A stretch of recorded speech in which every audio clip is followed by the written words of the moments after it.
8 transistor amplifier circuit board. I have to repair this board. Someone bring to me.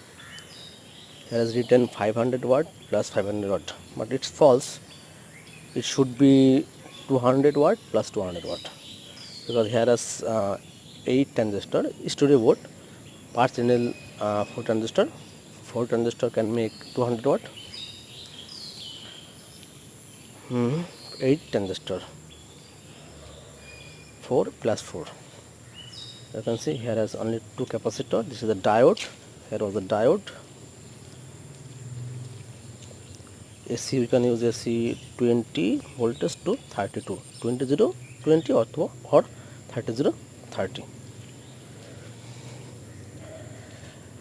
So in 30 0 30 voltage we cannot get lots of watt.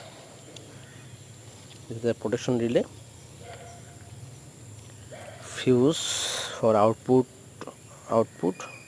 but this technology is not good. We cannot use fuse in the output, because it can hamper the output watt.